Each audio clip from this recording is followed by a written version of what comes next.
a brief history of the Espresso Martini. Um, the fable has it that a very famous model of the time in the, I think it was the 20s, I'm just going to double check, sorry, 1984, not the 20s, in 1984, walked into a bar called Fred's Bar and said to the barman, I want something that's going to wake me up and then fuck me up. And this is what he came up with. So the Espresso Martini was invented. It's a pretty intense coffee and alcohol drink. The way I like to make it, which is the way I'm going to show you tonight, we're going to use equal parts espresso, vodka, and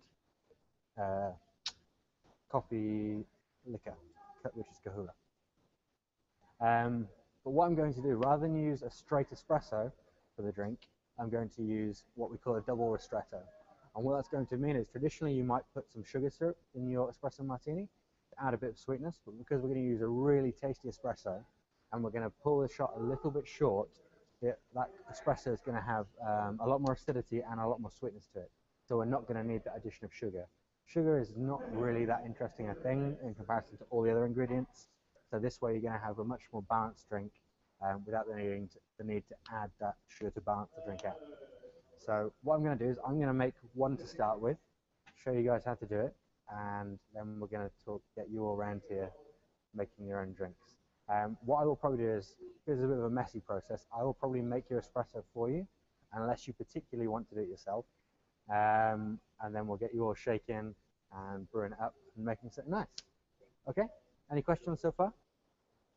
No? Cool. Right, so ice. Oh, ice. Where's the ice on there? Okay.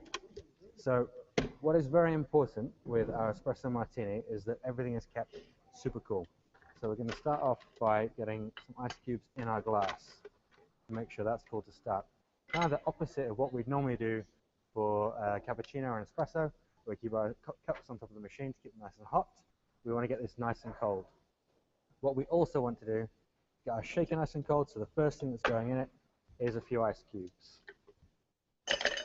Now we don't want too many, and we want to make sure that the ice doesn't really melt and dilute the drink. Make it. I'm 5 ice cubes in there, and I'm going to hold off putting anything else in until the espresso is ready to go. Pull these out of the way.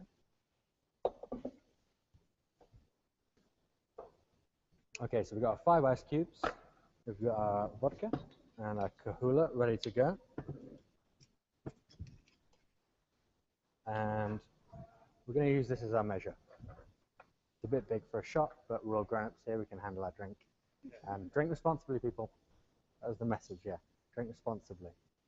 Okay, so glass is cooling, ice is in the shaker ready, and we've got our spirits ready to go. So next I'm going to make our double ristretto. So I don't know if you guys saw the espresso class we did last week online or heard anything about it. I'm going to talk you through how I'm making this double ristretto as we go. So I'm taking the portafilter out of our espresso machine, flushing the group. I'm going to get rid of the last puck that was in the portafilter and dry wipe the handle.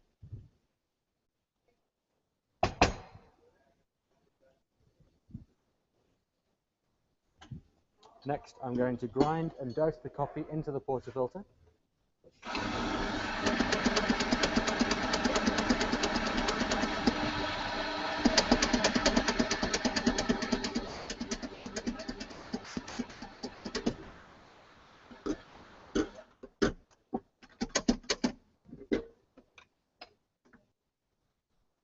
That was our distribution phase. Now I'm going to temp.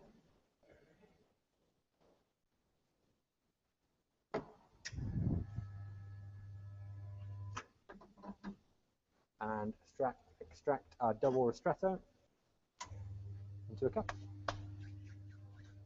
What we should see here is in around 25 to 30 seconds, being a double ristretto, we're looking for around 30 to 40 milliliters of liquid. It should flow significantly slower than an espresso. Ristretto in Italian means restricted, so we're looking for a restricted flow of coffee. That's going to give us that bright acidity and real deep sweetness and super intense flavor, which we're watering down with vodka and Kahula. The drinks get much better than this. No, they're just done.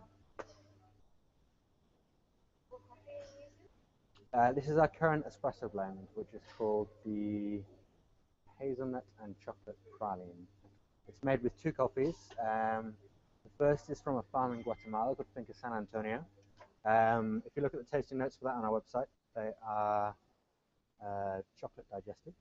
It has loads of cereal, toasted cereal, chocolate, milk chocolate notes. Alongside that, we've put a copy from a farm in Mexico called Finca El Retiro.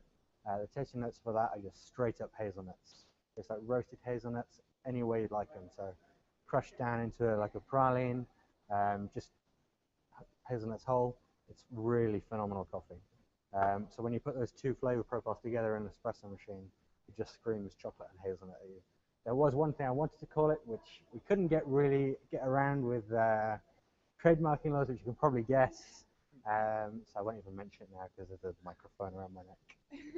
Okay, so to make our martini, we need to make sure there's no water melted in here. So I'm just going to get rid of that.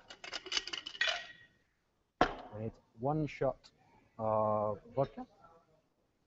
I think most normal recipes suggest half a shot, but that just seems stingy.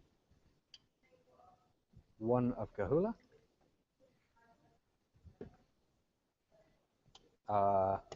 Double ristretto. Pop this all together. And a vigorous shake, preferably over your shoulder. Depending on how confident you are and how well you've sealed this, you could seal this in front of you. Now you want to shake for around 30 seconds. What we're looking to do is really mix the ingredients and increase the viscosity of them by cooling them. But at the same time, we really don't want that ice to melt and water the drink down. So that should be good. I'm going to get rid of this ice. So our drink is nice and cool. Take the top off. Now this is actually going to be better poured like this, because we want all that delicious foam to come out. Unfortunately, the sieve on the top generally restricts the flow of the foam, which you can see settling nicely on the top there.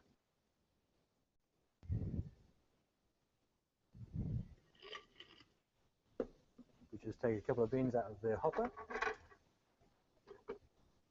I think 3 is standard. There we go. So espresso martini. Okay, any questions? How does it taste? I'll tell you. Tastes good. Feel free to pass it down, have a taste.